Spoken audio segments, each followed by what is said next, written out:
अध्याय 7 निर्देशन। इस पाठ में हम निर्देशन का अर्थ, उसकी विशेषताएं, इसके महत्व एवं नेतृत्व, अभिप्रेरण, संप्रेषण, पर्यवेक्षण, इन सारे निर्देशन के तत्वों के बारे में जानेंगे। इसके बाद इनके तत्वों के विशेषताओं के बारे में जानेंगे। आइए शुरू करते हैं। पाठ निर्देशन। सबसे पहले हम निर्देशन के अर्थ को जानते हैं। निर्देशन का अभिप्राय संगठन में मानव संसाधन को निर्देशन देना, उनका मार्गदर्शन करना, संदेश वाहन करना व उसे अभिप्रेरित करना है ताकि उद्देश्यों को प्राप्त किया जा सके। निर्देशन में निम्नलिखित कार्य सम्मिलित होते हैं। जैसे पहला कार्य, उच्च अधिकारी द्वारा अधीनस्थ को आदेश देना। दूसरा, कर्मचारी का पर्यवेक्षण जब वे काम कर रहे हों। तीसरा, अधीनस्थों को एक अधिक कुशलता से कार्य करने के लिए अभिप्रेरित करता है। संस्था के उद्देश्य को प्राप्त करने के लिए अधीनस्थों को नेतृत्व करना। आइए अब हम निर्देशन की विशेषताओं को जानते हैं, जिसमें पहली विशेषता, निर्देशन गतिविधि को प्रारंभ करता है। इसकी व्याख्या करें तो देखेंगे, प्रबंध के अन्य कार्य गतिविधि हेतु आधार तैयार करते हैं, परंतु निर्देशन संगठन के भीतर कार्य को प्रारंभ करता है। दूसरी विशेषता, निर्देशन प्रबंध के प्रत्येक स्तर पर होता है। उच्च स्तरीय प्रबंध लेकर निम्न स्तरीय प्रबंध तक सभी निर्देशन का कार्य करते हैं। तीसरा, निर्देशन एक निरंतर चलने वाली प्रक्रिया है, यानी कि यह एक सतत प्रक्रिया होती है। निर्देशन, पर्यवेक्षण, संदेशवाहन, नेतृत्व एवं अभिप्रेरणा की निरंतर रूप से चलने वाली प्रक्रिया होती है। यह लगातार प्रबंध के अंदर करी जाती है। यह संगठन में जीवन भर चलती रहती है। चौथा विशेषता का बिंदु लें तो वह है, निर्देशन का प्रभाव ऊपर से नीचे की ओर होता है, यानी कि प्रबंध के जब स्तर देखते हैं हम तो उच्च स्तरीय, मध्य स्तरीय और निम्न स्तरीय प्रबंध स्तरों में बांटा जाता है। तो प्रबंध की नीतियों का निर्माण उच्च स्तरीय प्रबंध करता है और उसको निम्न स्तरीय व्यक्ति को दिए जाते हैं, जो कि निर्देशन के कार्य में शामिल होते हैं। यह उच्च स्तरीय प्रबंध शुरू से होकर निम्न स्तरीय तक समाप्त होता है। निर्देशन के महत्व के बारे में जानते हैं। निर्देशन के महत्व में पहला हम बिंदु या शीर्षक लें तो वह है गतिशीलता प्रदान करना। संगठन में व्यक्ति केवल तब कार्य शुरू करते हैं जब वे अपने वरिष्ठ अधिकारियों से निर्देशन प्राप्त करते हैं। यह निर्देशन कार्य ही जो योजना को परिणामों में बदलने हेतु वास्तविक कार्य का प्रारंभ होता है। दूसरा बिंदु, कर्मचारियों के प्रयासों को एकीकरण करना।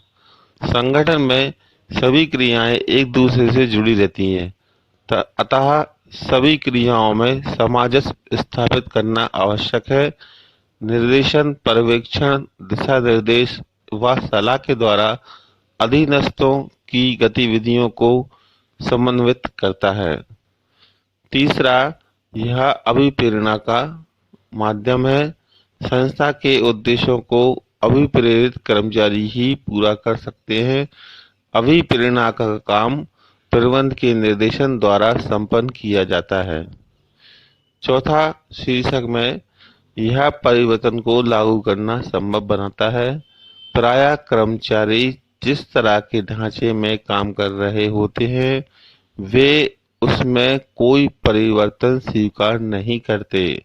प्रबंधक निर्देशन के माध्यम से कर्मचारियों को इस प्रकार तैयार करते हैं कि वे परिवर्तनों को स्वीकार करने लगते हैं। पांचवा बिंदु, यह संगठन में संतुलन स्थापित करता है। कभी-कभी व्यक्ति व संस्थागत उद्देश्यों में संघर्ष पैदा हो जाता है। निर्देशन उन संघर्षों को दूर करता है और संगठन में संतुलन स्थापित करने में सहायता करता है। संगठन के महत्व जान लेने के पश्चात अब हम निर्देशन के तत्व के बारे में चर्चा करेंगे। पहला तत्व है पर्यवेक्षण, दूसरा तत्व अभिप्रेरणा, तीसरा नेतृत्व एवं संप्रेषण। आइए हम पहले पर्यवेक्षण को जानें। पर्यवेक्षण का अभिप्राय उन अधीनस्थों के दिन प्रतिदिन में के काम की प्रगति की देखभाल करने एवं उनका मार्गदर्शन करने से है। पर्यवेक्षण में एक महत्वपूर्ण बात यह है कि यह अधिकारी एवं अधीनस्थ में आमने सामने होता है। दूसरा, अभिप्रेरणा। व्यावसायिक संगठन के दृष्टिकोण से अभिप्रेरणा से अभिप्राय संगठनात्मक उद्देश्य को प्राप्त करने हेतु सभी स्तर के लिए तैयार करना है। इसमें व्यक्तियों की जरूरतों एवं इच्छाओं को जगाना शामिल होता है ताकि उनके व्यवहार को इच्छित दिशा में निर्देशित किया जा सके। तीसरा जो तत्व है वह नेतृत्व का है।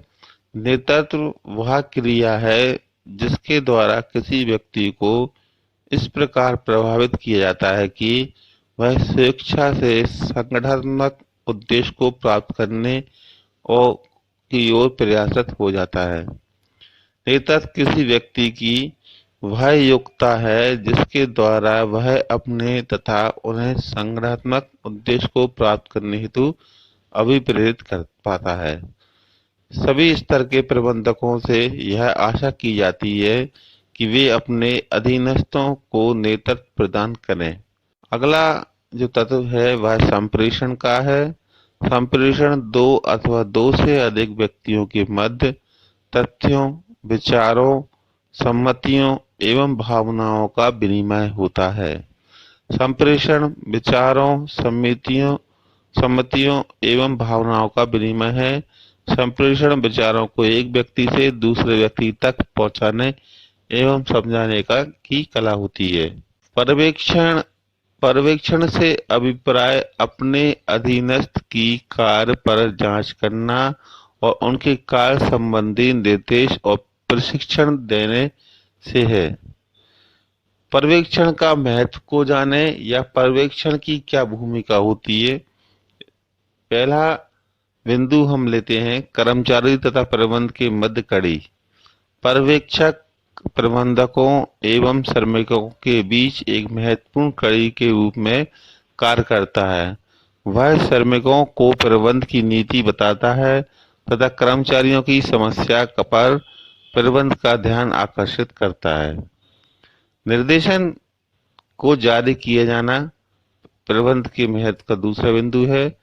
नियंत्रण का आशय वास्तविक एवं नियोजित उत्पाद में तालमेल बैठाना। पर्यवेक्षक कार्य के निष्पादन को लक्ष्य के अनुसार किया जाना तय करता है। तीसरा, अनुशासन बनाए रखना। पर्यवेक्षक का कठोर पर्यवेक्षण एवं मार्गदर्शन कर्मचारियों को अधिक अनुशासित रहकर कार्य करने के लिए प्रेरणा देता है। चौथे में पर्यवेक्षण के मार्गदर्शन में श्रमिक निर्धारित समय सारणी का पालन करते हैं तथा योजना को सही दिशा में संचालित करते हैं। इसके बाद प्रतिपुष्टि यानी फीडबैक। पर्यवेक्षक कर्मचारियों के साथ संपर्क करके उनकी सहायता करता है। सीधा संपर्क होने के कारण वे उनके प्राप्त सुझावों व शिकायतों की जानकारी प्रबंधक को देते हैं। आगे हम अभिप्रेरणा के अर्थ को जानेंगे। अभिप्रेरणा का अर्थ उस प्रक्रिया से है जो इच्छित उद्देश्यों को पूरा करने हेतु लोगों को कार्य करने के लिए उत्साहित करती है। अभिप्रेरणा लोगों की संतुष्टि की आवश्यकता पर निर्भर करती है। उसके द्वारा व्यक्ति को उनकी जरूरतों का अनुभव इसलिए कराया जाता है कि उन जरूरतों को पूरा करने के लिए वे कुछ कार्य करेंगे जो कि संस्था के हित में होगा। आइए अभिप्रेरणा की विशेषताओं को हम जानते हैं। अभिप्रेरणा एवं आंतरिक अनुभव। सर्वप्रथम व्यक्ति के मस्तिष्क में कुछ आवश्यकताएं जन्म लेती हैं। जिनका प्रभाव उनके व्यवहार पर पड़ता है और उनको पूरा करने के लिए व्यक्ति कुछ कार्य को करने के लिए सोचता है। दूसरा, लक्ष्य निर्देशित व्यवहार, वह व्यक्तियों को इस तरह के व्यवहार करने की अभिप्रेरणा देता है जिससे वे अपने लक्ष्यों को प्राप्त कर सकें। तीसरा, सकारात्मक और नकारात्मक अभिप्रेरणा दोनों प्रकार के गुणों को रखती है, जिसमें सकारात्मक गुण भी होता है और नकारात्मक। नकारात्मक अभिप्रेरणा में व्यक्ति को धमकी व दंड की प्रक्रिया रखी जाती है, जबकि सकारात्मक में उसके उत्साह को या उसको सराहना के लिए प्रोत्साहित किया जाता है। अगला बिंदु है वह है जटिल प्रक्रिया। अभिप्रेरणा एक कठिन प्रक्रिया है क्योंकि व्यक्तियों की आवश्यकता भिन्न भिन्न होती हैं तथा ये घटती बढ़ती भी रहती हैं। पांचवा, यह सतत प्रक्रिया है। व्यक्ति की आवश्यकता असीमित होती है तो सदैव बदलती रहती है। यह आवश्यकता संतुष्टि होने पर दूसरी आवश्यकता उत्पन्न हो जाती है, इसलिए प्रबंधकों को अभिप्रेरणा कार्य सतत रूप से करता होता है। आइए अभिप्रेरणा की विशेषता जान लेने के पश्चात अब हम अभिप्रेरणा के महत्व को जानते हैं। अभिप्रेरणा का महत्व में पहला अगर पॉइंट लें वह है अभिप्रेरणा कर्मचारी के निष्पादन स्तर में सुधार के साथ साथ संगठन के सफल निष्पादन में सहायक होती है। दूसरा, अभिप्रेरणा कर्मचारियों के नकारात्मक दृष्टिकोण को सकारात्मक दृष्टिकोण में बदलने में सहायक होती है। तीसरा, अभिप्रेरणा कर्मचारी के संस्था को छोड़कर जाने की दर को कम करती है। अभिप्रेरणा संगठन में कर्मचारियों की अनुपस्थिति दर को कम करती है। पांचवा, अभिप्रेरणा प्रबंधकों को नए परिवर्तनों को लागू करने में सहायता देती है। अब हम मास्लो की विचारधारा क्रम अभिप्रेरणा का सिद्धांत को जानते हैं। पहला बिंदु वह है लोगों का व्यवहार उनकी आवश्यकताओं से प्रभावित होता है। दूसरा, लोगों की आवश्यकताएं अनेक और उनके क्रम निर्धारित किया जा सकता है।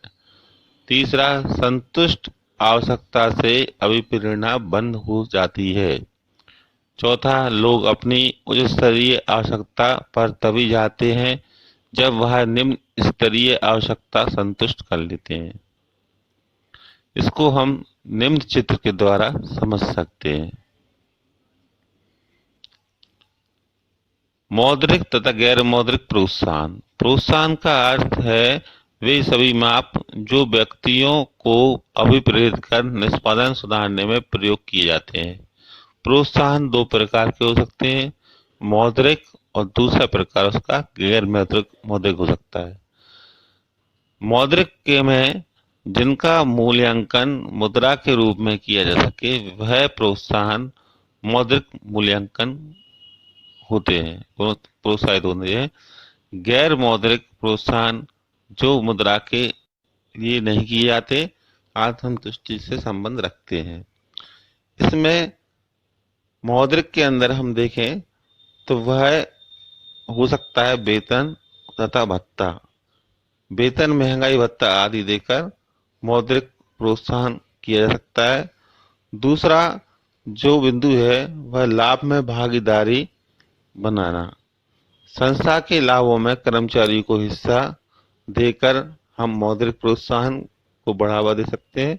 तीसरा, बोनस, इसमें वेतन के अतिरिक्त अधिक अच्छा कार्य करने पर अतिरिक्त वेतन को दिया जाता है, जिसे बोनस कहा जाता है। यह भी मौद्रिक प्रोत्साहन का ही रूप है।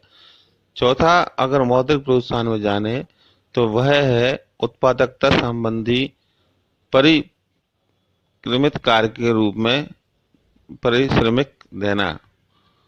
इसके बाद हम मौद्रिक में ही अनुलाभ को, जैसे कार भत्ता, घर भत्ता आदि चीजों को देकर हम कर्मचारी या निम्न अधीनस्थ व्यक्तियों को प्रोत्साहित कर सकते हैं। सहभागीदारी या स्टॉक, बाजार की कम कीमत पर अंश देना। सातवां सेवानिवृत्ति लाभ यानी पेंशन वगैरह आदि की व्यवस्था कर कर हम मौद्रिक प्रोत्साहन कर सकते हैं। अब हम मौद्रिक प्रोत्साहन के बाद गैर मौद्रिक प्रोत्साहन के बारे में जानते हैं, जिसमें हम पहले पद प्रतिष्ठा को लिखेंगे। उच्च पद देना ताकि सामाजिक एवं मान सम्मान आवश्यकता पूरी हो सके। दूसरी, संगठनिक वातावरण यानी अच्छा वातावरण को पैदा करना। तीसरा, जीवन वृत्ति विकास में के सुअवसर कौशल में वृद्धि। पांचवा, पद संवर्धन कार्य को और अधिक रुचिकर बनाना। पांचवा, कर्मचारियों को मान सम्मान देने संबंधी कार्यक्रमों को करना। छठवां, पद सुरक्षा स्थायी नौकरी। सातवां, कर्मचारी की भागीदारी निर्णय लेने में भागीदारी, कर्मचारी का सशक्तिकरण, ज्यादा स्वायत्तता का अधिकार देना। ये सारे बिंदु गैर मौद्रिक के थे। आइए अब हम नेतृत्व को जानते हैं।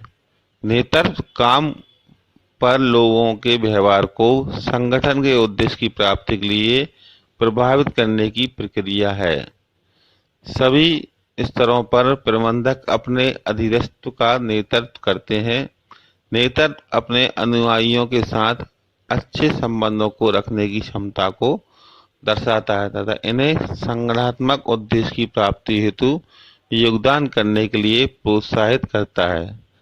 नेतृत्व का अर्थ जानने के पश्चात अब हम नेतृत्व की विशेषताओं के बारे में चर्चा करेंगे। पहला, नेतृत्व की विशेषता में नेतृत्व किसी व्यक्ति की दूसरों को प्रभावित करने की योग्यता को दर्शाता है। दूसरा बिंदु में नेतृत्व दूसरों के व्यवहार में परिवर्तन लाने का प्रयास करता है। तीसरा, नेतृत्व नेता तथा अनुयायियों के मध्य उनके पारस्परिक संबंधों को दर्शाता है। चौथा, नेतृत्व संस्था के लक्ष्यों की प्राप्ति के लिए किया जाता है। पांचवा, नेतृत्व एक निरंतर